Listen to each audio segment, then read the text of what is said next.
A 4-year-old approached a lonely CEO and asked, "Will you be my friend?" What followed changed everything. On a bitter winter evening, the city seemed to exhale cold, curling breath against its own glass and concrete. Cars rattled over icy potholes, headlights throwing brief glows across shuttered shops. People hurried past with collars up and faces down, determined to get home before the cold cut deeper. Mason Reed didn't notice any of it. He sat on the broad marble steps of his mansion, elbows on his knees, fingers laced, head slightly bowed. The mansion loomed behind him, all polished stone and glowing windows that promised warmth he couldn't feel. He was the youngest CEO in the firm's history, lauded for his brilliance, admired for his fortune. But tonight he looked like a statue someone had forgotten to bring inside. His thoughts were elsewhere, on boardrooms, deals, a lifetime of winning arguments, but losing something unnamed along the way. Across the street, Laura bent over the squeaky wheels of her battered cart. The metal frame clattered as she pushed it over a patch of frozen asphalt, the cart filled with empty bottles and dented cans that rattled with every bump. Her coat was too thin for this wind, and her face was pinched with worry. But she kept one gloved hand firmly around the smaller, dirt-smudged fingers of her son. Lucas was 4, but small for his age, with bright eyes that seemed untouched by the city's indifference. He shuffled beside his mother, carefully stepping around cracks, his worn sneakers damp. A plastic water bottle stuck out of his pocket like a toy he couldn't afford. Suddenly, Lucas pulled his hand free. Laura didn't realize at first. She was checking the cart's handle, watching for cars. When she looked up, her heart lurched. Lucas was halfway across the street, oblivious to the angry honk of a slowing taxi. She started forward, calling his name, panic rising in her voice. Lucas didn't hear her. He was focused on the man sitting alone on the wide, fancy steps. Something about Mason caught the boy's attention. Maybe it was the way he wasn't moving, like the cold had frozen him in place. Lucas stopped a foot away, tilting his head curiously, his small water bottle clutched to his chest. Mason lifted his gaze, startled. For a second, he didn't react at all. No one ever approached him like this. No suit, no agenda, no fear. Just a boy with tangled hair, looking up with innocent curiosity. "Hi," Lucas said softly. He managed a shy, uneven smile, eyes bright despite the cold. Mason's eyebrows drew together. He glanced around as if someone might explain this to him, then back to the boy. Something in the child's open face stripped away the defenses he wore so easily in meetings. Laura reached them, breathless. She grabbed Lucas's arm, apologizing with frantic politeness. Her voice cracked with exhaustion and fear that they'd angered this rich man, that they'd get in trouble. But Mason held up a hand. His voice was low but gentle. "It's all right." He looked at Lucas again, really seeing him this time. "You're not bothering me." Laura blinked, unsure. No one had ever spoken to her that way in this neighborhood. The grand doors behind Mason looked like a barrier she'd never imagined crossing. For a moment, everything was still. The bustling city seemed to hold its breath. Mason felt the weight of the silence and the truth inside it. He saw his own loneliness reflected in the boy's hungry eyes. And in that instant, the distance between their worlds shrank just enough for something new to begin. Without thinking, Mason's expression softened. He let out a sigh that misted in the cold, and with it, some hidden tension seemed to leave him. "Hi," he said back to Lucas, voice cracking with unexpected warmth. Laura watched, stunned, as her son beamed. It was the first spark of a connection that neither she nor Mason could have foreseen, but it was real, and on that frozen street, it felt like hope. The cold hung in the air like a warning as Mason Reed sat on the steps of his grand home, its imposing facade glowing with warm light that failed to reach him. The street was quiet except for the distant rumble of cars and the crunch of ice under hurried footsteps. Mason wore his success like armor, tailored overcoat, sleek shoes polished to perfection, hair combed to corporate neatness. But tonight he felt none of it. He'd been trying to escape the cavernous silence of his mansion by sitting outside, as though the world might remind him he was human. Lucas had found him first. The boy was impossibly small against the backdrop of wrought iron gates and carved stone. His breath puffed in tiny clouds, his worn sneakers wet from slush. He clutched a cracked plastic water bottle to his chest like a prized possession. Mason had been startled when Lucas had spoken, his voice so clear in the hushed cold. "Can you be my friend, mister?" For a moment, Mason just blinked. He wasn't sure he'd heard correctly. He was used to people asking for meetings, partnerships, investments.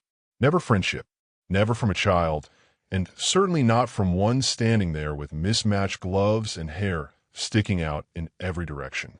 Lucas waited, bright eyes watching Mason's face. There was no fear in them, only cautious hope. Across the street, Laura dropped the handle of her rattling cart when she realized her son was gone. She called his name, her voice shaking. She ran, breath tearing in her lungs, boots slipping on icy patches. When she reached the mansion steps, she seized Lucas's arm, pulling him gently but firmly behind her. She turned on Mason, cheeks flushed, eyes wide with apology. "I'm so sorry. He shouldn't have bothered you," she said in a rush, voice cracking. "We'll leave. He's just a kid. He didn't mean anything." Mason felt the words hit him like a slap. The idea that this boy, this woman, would expect to be turned away like beggars stung in a place he didn't know he had. He cleared his throat. The old Mason, the CEO, might have dismissed them with a polite lie. He might have offered money to hurry them along. But that wasn't what the boy had asked for. He'd asked for a friend. Mason looked at Laura carefully. She was older than he'd first thought, exhaustion lining her face, hair damp from snowflakes that clung to her collar. Her eyes were fierce, protective. She wasn't asking for charity. She was preparing for rejection. "It's all right," Mason said quietly, lowering his voice as if trying not to scare a wild animal. "He's not bothering me." Laura blinked. She opened her mouth to argue, but Lucas peeked from behind her and said again, a little softer, "Can you be my friend?" Mason felt something shift inside him. He nodded slowly. "Yeah, kid, I think I can." Lucas's face lit up in a way that seemed to push back the night. Laura pulled him back a bit more, confused. "Sir, we'll go." "Really? We're sorry. We shouldn't have come up here." Mason held up a hand. "No, don't go." He exhaled, watching his breath swirl and vanish. "Look, it's freezing out here. Why don't you both come inside? Just for a bit." Laura froze. He could see her calculating. Fear, pride, the instinct to refuse. This was someone else's world, not hers. She didn't belong in those big oak doors behind him, and she knew it. But Lucas looked up at her with those pleading eyes. "Mom, cookies." Laura's mouth trembled at that. Mason felt something twist in his chest at the simple hope in the boy's voice. He swallowed. "I was about to make some. Or well, I have some. In the kitchen. I could use the company." Laura's eyes darted from Mason to Lucas. She shook her head once. "We shouldn't." But Mason interrupted softly. "Please. It's just cookies. It's warm. He looks cold." Lucas shivered on cue, breath rattling. Laura sighed, shoulders sagging. She looked at Mason again, reading his face, searching for anything cruel or mocking. She found only a strange, unsteady kindness. "All right," she said finally, voice small. "Just for a minute." Mason stood slowly, careful not to loom over them. He gestured to the door and then to Lucas. "You want to help me find the cookies?" Lucas beamed. He stepped forward, hesitated, then slipped his small hand into Mason's gloved one.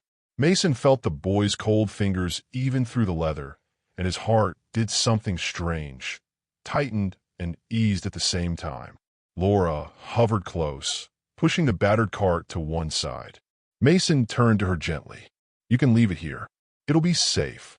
She hesitated, scanning the empty street. After a second, she nodded and let the cart stand near the gate. Then she reached out and brushed the snow from Lucas's hair, fussing in that way only a mother could. They entered together, the massive door creaking open to reveal warm light spilling onto the marble floor.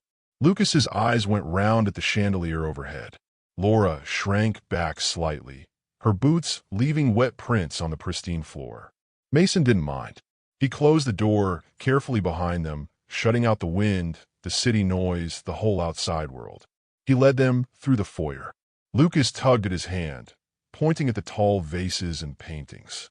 Mason explained each one in the quietest voice, feeling the boy's wonder ease the loneliness that had pooled in every corner of his home. Laura watched, wary but softening, her fingers twisting the hem of her threadbare coat. In the kitchen, Mason switched on the warm under-cabinet lights. The granite gleamed, too clean for someone who barely cooked. He moved toward a cupboard, pulling out a tin with store-bought cookies. Lucas cheered, clapping his little hands. Mason smiled, awkwardly at first, then more naturally as the boy giggled. Laura stood back, arms folded tightly. She tried not to show how hungry she was, how tempting the heat and smell of chocolate were. Mason caught her eye. He extended the tin in her direction. "Please," he said quietly. "You're both welcome. No expectations. No debt." She hesitated. Then she accepted one cookie for Lucas and one for herself. Mason poured them both warm milk from the fridge, though he never drank it himself. They ate in silence for a while, the clock ticking gently. Outside, the city carried on with its cold indifference. But in that polished kitchen, something shifted. It wasn't friendship yet, but it was the start. And for Mason Reed, who had thought nothing in his life could surprise him anymore, it felt like the first honest moment he'd had in years. The first time Laura and Lucas returned after that awkward, hopeful night, Mason felt strangely nervous. He caught himself checking the clock too often, pacing across floors polished to a mirror shine. He didn't even like the silence anymore. It had once been a sign of control, of having conquered chaos. Now it felt like a vacuum swallowing every sound. He tried to distract himself by adjusting the pillows on the couch, but it was pointless. The moment the doorbell rang, his composure cracked just a little. He took a deep breath, straightened his collar, and answered. Lucas beamed up at him immediately, clutching that battered water bottle he wouldn't let go of. Laura, meanwhile, lingered in the doorway, eyes roaming the vast foyer. She looked out of place in her worn coat, but held her head high. "Hey, Lucas," Mason said, his voice warmer than he expected. "Come on in." Lucas bounded inside without hesitation. Laura followed more slowly, her boots squeaking on the marble. Mason tried to hide his smile. "Can I take your coat?" She hesitated before surrendering it. It was old, the lining fraying. Mason handled it carefully, hanging it as if it were made of the finest wool. Lucas, meanwhile, was already exploring. He stopped at a carved console table with an abstract sculpture on it. "What's this?" he asked. Mason glanced over. "Honestly, I don't know." Lucas giggled at that. Mason felt the sound loosen something tight in his chest. He led them into the kitchen. Lucas's eyes went round. The space was enormous. Sleek white cabinetry, stainless steel appliances, counters spotless to the point of sterility. Laura whistled under her breath. "Wow, a bit much for making toast." Mason's mouth twitched. "You're not wrong." She ran a finger along the counter. "Feels like a magazine photo. Doesn't look like anyone lives here." He shifted uncomfortably. "I suppose I don't really." Laura's eyes softened, though she quickly looked away. He opened a freezer to reveal several identical rows of boxed dinners. Lucas peered in. He pronounced solemnly. Mason snorted despite himself. Accurate culinary critique. Laura covered her mouth, stifling a laugh. When she lowered her hand, she looked at him in a new way. Less like a stranger, more like someone she could talk to. She turned to Lucas. "Maybe we can teach Mr. Reed here what real food tastes like." Lucas lit up. "Spaghetti." Mason held up both hands. Okay, one lesson at a time." They didn't cook that first day, but Laura poked around the kitchen, opening drawers and cabinets, making notes of what he had, which wasn't much, and what he needed, which was basically everything. Mason watched her, strangely fascinated. She moved with purpose, frowning when she found a single pot under the sink that had never been used. Lucas climbed onto a stool, kicking his legs, talking nonstop about school, the park dinosaurs. Mason listened, really listened. It had been years since anyone filled the silence in his home with such unfiltered life. He offered juice. Lucas accepted eagerly. Laura hesitated. Mason pressed a glass into her hand anyway. They ended up in the living room next. Mason gestured at the massive sectional, the modern fireplace built into a sleek concrete wall, the towering shelves lined with art books that had never been read. Laura let out a soft, disbelieving sound. "It's beautiful, but cold." He looked around and, for the first time, saw it as she did. "Beautiful. Cold." "Yeah," he admitted quietly. "I guess it is." She settled on the edge of the couch like she didn't want to ruin it. Lucas, meanwhile, sprawled comfortably on the rug in front of the fireplace, asking Mason how it worked. Mason showed him the remote that ignited the gas flames instantly. Lucas's eyes went wide. He clapped, delighted. "Real fire next time," Laura teased gently. "If you're going to pretend you can cook, you can at least learn to start a fire." Mason actually laughed. A real, unguarded laugh that startled them all. Lucas hooped and patted the rug. "Mom, sit here. It's warm." She did, crossing her legs. Mason, after a moment of hesitation, lowered himself too, suit pants and all. They sat in a loose circle around the fake flames. Lucas leaned against Mason's arm like it was the most natural thing in the world. Mason went stiff for a second, then slowly relaxed. They talked. Lucas did most of the talking, which suited Mason fine. He learned about Laura's old apartment before they lost it, about Lucas's favorite teacher, about how Laura once worked in a real restaurant kitchen. Mason listened, nodding, asking questions where he could. He didn't have stories of his own to match theirs. His world was numbers and strategy meetings, vacations spent on yachts with people he didn't like. Laura watched him carefully, as though weighing whether to say what was on her mind. Finally, she tilted her head. "You're different than I thought," she said softly. He raised an eyebrow. "Oh," she smiled, small but genuine. "I thought you'd be like your house. Perfect, but empty." He swallowed hard. "Well, the perfection's a lie, I promise." Lucas, oblivious to the tension, snuggled closer. Mason hesitated before resting a careful hand on the boy's back. It wasn't much, but it felt monumental. Eventually, Laura stood, brushing off her jeans. "We should go." Mason surprised himself by saying, "You don't have to." She looked at him with those guarded eyes. He hurried to add, "I mean, you're welcome to come back. Anytime." Lucas grinned, shouting, "Cookies next time." Mason nodded, voice thick. "Cookies. Next time." He walked them to the door, helped Laura into her coat with something close to reverence. When he closed the door behind them, the silence rushed back in. But it felt different now. Less like a prison, more like waiting. Mason looked around his immaculate, lifeless house, and for the first time, he wondered what it might look like if it were lived in, if it were warm, if it were home.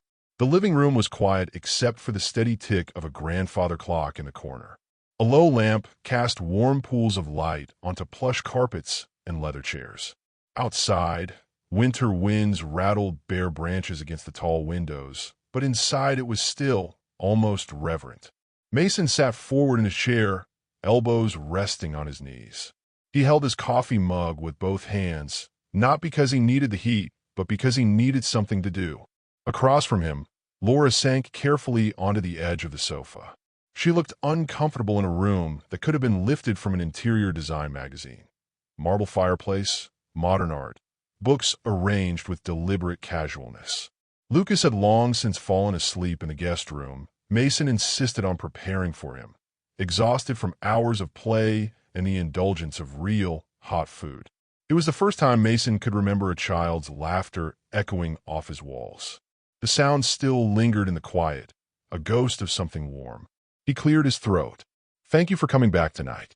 Laura glanced at him, one brow raised. "You're the one who invited us." He managed a small, self-deprecating smile. "True. I guess I just wanted you to know you're welcome here." She folded her hands in her lap. "That's not something we hear much." Silence fell. Mason felt the weight of the room pressing in. He could have let it go, offered polite goodnights, and retreated to his solitude. But he didn't want to. "Laura," he said gently, voice low so as not to wake Lucas. "Can I ask you something?" She tensed immediately. "Depends." He held up a hand. "I'm not prying to judge. I just want to understand. How did you end up?" He struggled for the right word. In this situation, Laura's eyes flickered to the door, to where her son slept. Mason watched her swallow, her throat working. He braced for her to shut down. Instead, she sighed, settling back against the couch. You really want to know? He nodded. She let her gaze drift to the window, where the city lights shone in distorted, wavering lines through the old glass. I was a chef once, she began slowly. Her voice was low and clear. A good one, too. Not fancy, no Michelin stars, but I could cook. Made real food. The kind people remember. I worked at a small family place downtown. Busy nights, big tips sometimes. Hard work, but I liked it. Liked feeding people. Watching them lean back in their chairs and sigh, because they were full and happy. Mason pictured her in a bustling kitchen, hair tied back, sleeves rolled up, flames leaping on the stove. She smiled faintly at the memory, then the light in her eyes dimmed. Then I met Daniel. He waited. She picked an invisible thread on her jeans. He wasn't a bad man, just ambitious. Always had a plan, a way to get ahead. He convinced me to invest in his dream, a food truck. Said we'd be partners. Her voice turned brittle. I should have seen it. The corners he cut. The way he never listened when I said to wait, save more. One inspection failure, then another. Fines. Debts. And when it all crashed, he left. She blinked hard. Mason noticed she wouldn't look at him. He left you to deal with it all? Laura's laugh was soft and humorless. He didn't even leave a note. Just disappeared. By then the bank was calling. I lost the apartment. Couldn't keep Lucas in daycare without a job. And good luck getting hired with eviction notices on your record. No one wants to take a chance on a cook who can't even hold onto her home. Mason's fingers tightened on his mug. I sold what I could, she went on. Furniture, clothes. Finally ended up in a shelter for a while. Got Lucas into public preschool, at least. Started picking up whatever work I could. Cleaning houses. Stocking shelves. But it's never enough. So I started collecting cans. At first it was humiliating. Then it was just what I did. She finally turned her head, meeting Mason's eyes. He expected shame there. Instead, there was a hard, unbending defiance. I did what I had to, she said evenly. He needed to eat. I don't apologize for that. Mason didn't speak. Couldn't. He felt something twist in his chest. This wasn't the narrative he was used to hearing. Lazy, careless, hopeless. She was none of those things. She'd just been cornered over and over until there was nowhere else to go. Laura tilted her head slightly. You know what's funny? I can make a perfect cocoa vin. But now I mostly just make sure I have enough bread and peanut butter to get through the week. Mason felt the corners of his mouth tug despite the heaviness in his heart. Lucas told me you're the best cook ever. Her expression softened, finally cracking the hardness around her eyes. He's biased. He might be. But I believe him. She laughed once, quiet but real. Then she scrubbed a hand over her face. I'm sorry, she murmured. I didn't mean to dump all that on you. Don't be. Mason said immediately. He set his mug down. Thank you for telling me. She searched his face, cautious, waiting for pity or condescension. Instead, she found something she hadn't expected. Respect. Mason exhaled slowly. You know, he said carefully, I think you're the strongest person I've met. Her eyes went wide, startled. He held her gaze. I mean that. Really. Laura blinked rapidly. She pressed her lips together and looked away, blinking away tears she didn't want him to see. Silence settled in again, but it wasn't uncomfortable. It was shared. Mason leaned back. You know, he added, voice softer, I'm terrible in the kitchen. Like truly hopeless. Maybe you could show me a few things sometime. She snorted, wiping her cheek. We'll see. I'm not sure you can be saved. He grinned. Challenge accepted. They both fell quiet, listening to the wind die down outside, the city growing still. In that moment, Mason understood he wasn't rescuing her. She wasn't a charity case. She was a survivor. And for the first time in years, he felt like he was learning something worth knowing. And Laura, watching this rich man with all his walls cracked open, realized maybe she'd found an ally in the unlikeliest of places. It wasn't a solution. Not yet. But it was the start of understanding. And for both of them, that was more than enough. Mason Reed stood at the edge of his vast kitchen, feeling strangely self-conscious. The polished counters gleamed under recessed lighting. Rows of unused knives rested in a block by the stove. Everything was sterile, immaculate, untouched by the messiness of real living. Laura stood across from him, arms folded, eyebrows raised in question. "So," she asked, trying not to smile too openly, "what exactly did you invite us here for tonight?" Mason cleared his throat and glanced toward the doorway, where Lucas was peeking in, eyes wide with curiosity. He took a deep breath, searching for the right words. "I was wondering," he began, voice lower than he intended, "if you'd show me how to actually cook." Laura blinked, surprised. She covered her mouth with one hand, suppressing a laugh. "Mason, are you serious?" He shifted uncomfortably. "Dead serious. I'm terrible at it. I burn toast. I've been living on boxed dinners for longer than I care to admit." Laura dropped her hand, smiling now, but there was no cruelty in it, just gentle amusement. "You're telling me the man with the $10,000 oven doesn't know how to fry an egg?" Lucas giggled from the doorway. "Mr. Mason eats yucky frozen stuff." Mason sighed theatrically, giving the boy a mock glare that made Lucas laugh harder. He raised his hands in surrender. "Okay, you got me. I'm hopeless. That's why I need a professional."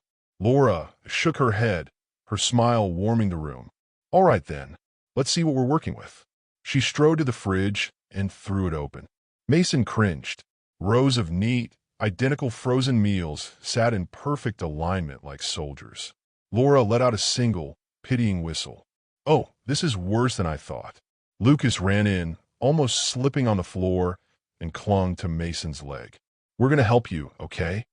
Mason looked down at him and smiled. Unforced, genuine. He ruffled the boy's messy hair. "Deal." Laura began rummaging through cabinets.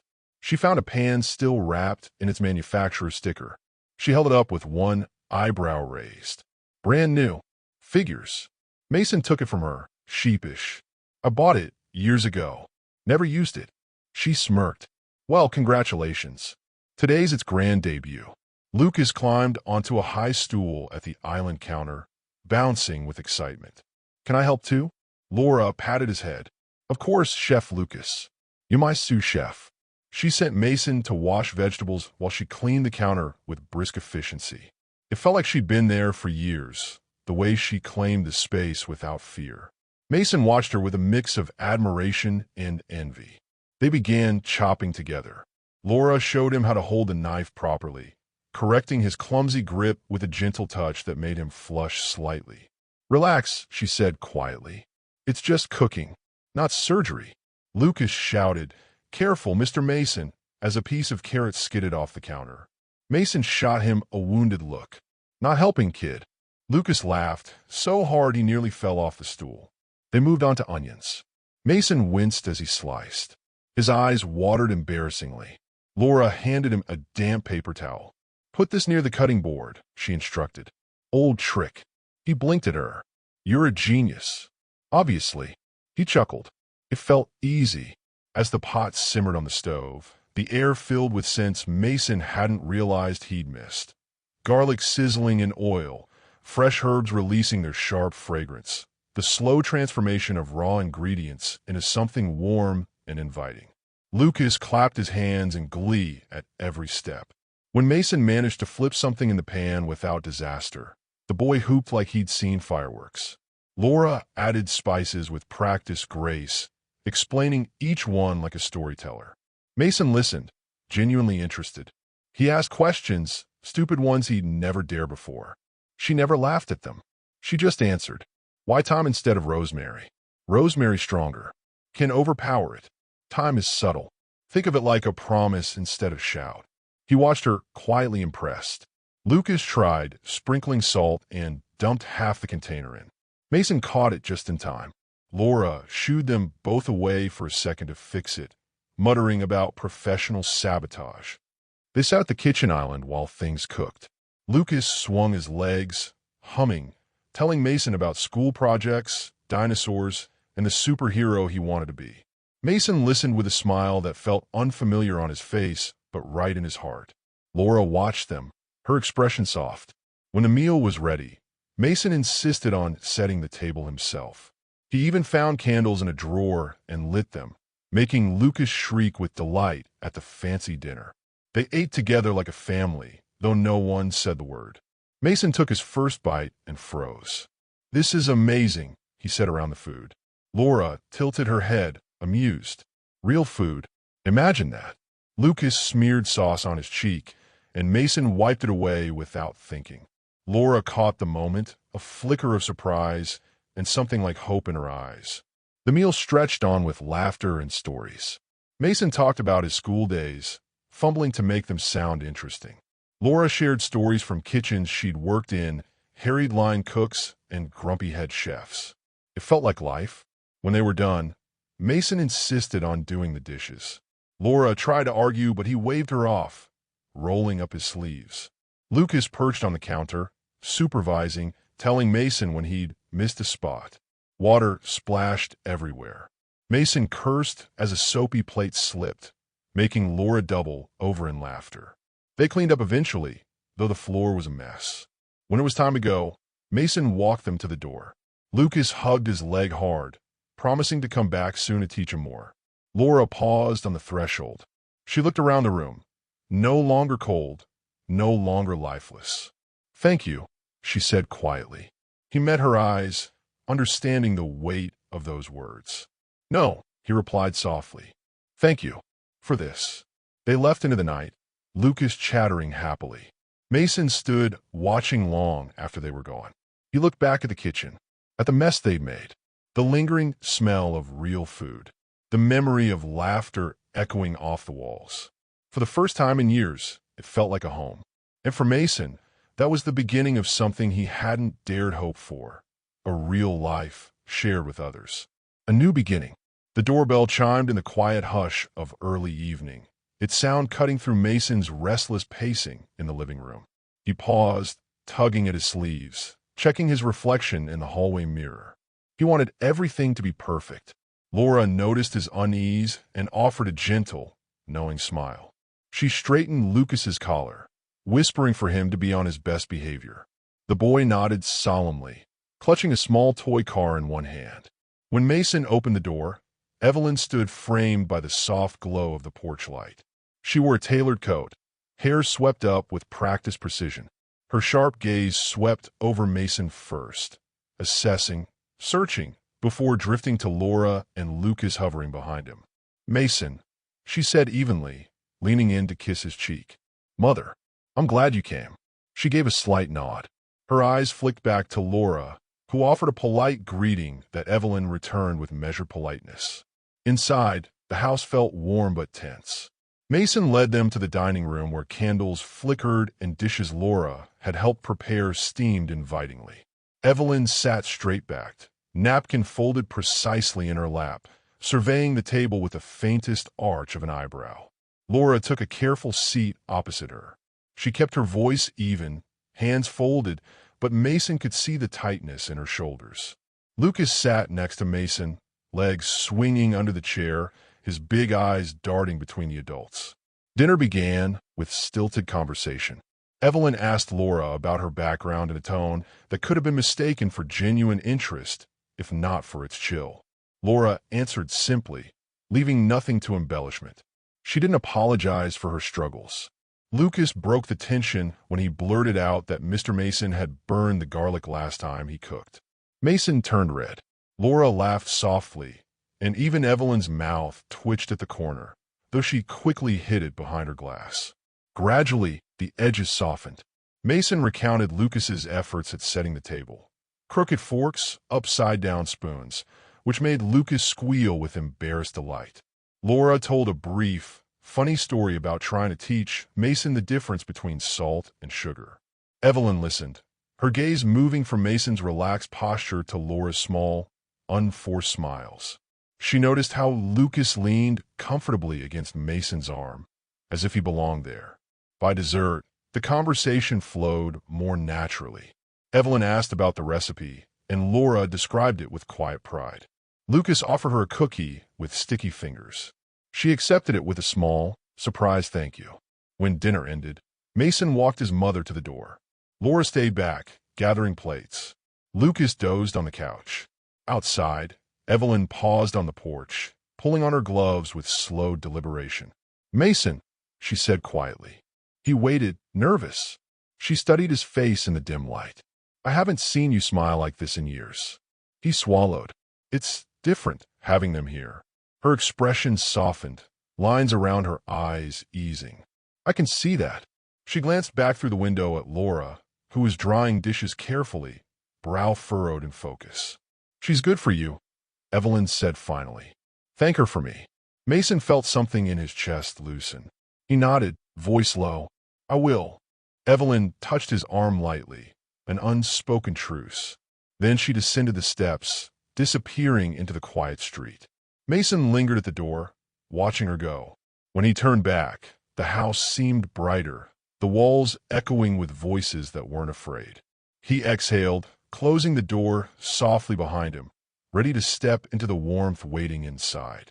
The park was quiet that afternoon, touched with the soft promise of spring. Trees shivered with new green, their buds just beginning to unfurl in the pale sunshine. A gentle breeze carried the scent of fresh grass and earth, rustling the branches overhead in a slow, contented hush. Mason walked a step behind Laura and Lucas, watching them with a growing sense of purpose. Lucas raced ahead on the winding path, darting from one side to the other, gathering handfuls of tiny wildflowers. Laura laughed, calling him back when he strayed too far, her voice warm with gentle authority. Mason's fingers closed around the small box in his pocket. It felt impossibly heavy for its size. He could hear the blood rushing in his ears, the steady beat of his heart making it hard to breathe. Laura slowed as they reached a clearing where the sunlight pooled across the grass. She turned back toward him, smiling in question. Mason, everything okay? Lucas skidded to a stop between them, his sneakers leaving lines in the soft earth. He clutched his bundle of flowers, eyes bright with mischief and wonder. Mason swallowed hard. He took in the scene. Laura with her hair tousled by the wind, Lucas beaming up at him, the park alive with the hush of life beginning again. It was perfect. Laura, he said, voice hoarse. She tilted her head, puzzled. Then Mason dropped to one knee. Laura froze, her lips parting in shock. Lucas gasped so loudly it made birds in the trees scatter. He clapped a hand over his mouth, eyes impossibly wide. Mason fumbled with the box for half a second, hands shaking. He managed to flip it open, revealing the simple ring nestled inside. He cleared his throat, struggling to steady himself. I'm not great with words. You know that. But I know this. I want you in my life. I want you here. Always. Both of you. Laura lifted a trembling hand to her mouth, eyes filling. He pressed on, voice breaking just slightly. I want to build something real with you. A family, if you'll let me. Will you marry me? For a moment, the world seemed to hold its breath. Lucas bounced on his toes, unable to stay silent. Say yes, Mom. Say yes. Laura let out a sound halfway between a sob and a laugh. Tears spilled over, unchecked. She dropped to her knees in front of him, cupping his face with both hands. Yes, she whispered, voice shaking. Yes, Mason, of course. He exhaled with relief, laughter breaking through his tears. He slipped the ring on her finger with unsteady hands. Lucas squealed in delight and launched himself at them, arms flung wide. The three of them nearly toppled onto the grass in a tangle of laughter, tears, and joy. Lucas shouted at the top of his lungs, voice ringing through the clearing. We're a real family now. Laura kissed Mason fiercely, pulling back only to press her forehead against his, breath mingling in the cool spring air. He wrapped his arms around both of them, holding on as if he'd never let go. Around them, the park continued in its gentle hush. Birds singing, breeze dancing through new leaves, sunlight painting everything gold. They stayed like that for a long moment, locked together in the promise of something new. When they finally stood, Mason took Laura's hand in one and Lucas's in the other. They walked back down the path as one, their shadows merging in the soft light, the beginning of a true and lasting home. If you enjoyed this story, ensure to like, share, and subscribe for more amazing, heartfelt stories like this. Also, let us know where you are watching from, and drop your thoughts in the comments. What did you think of Mason finding love and purpose? How did Laura's strength inspire you? And wasn't Lucas the sweetest glue holding them together?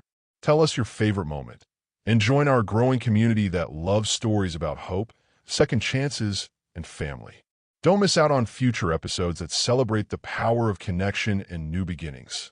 Hit that notification bell so you're always the first to watch.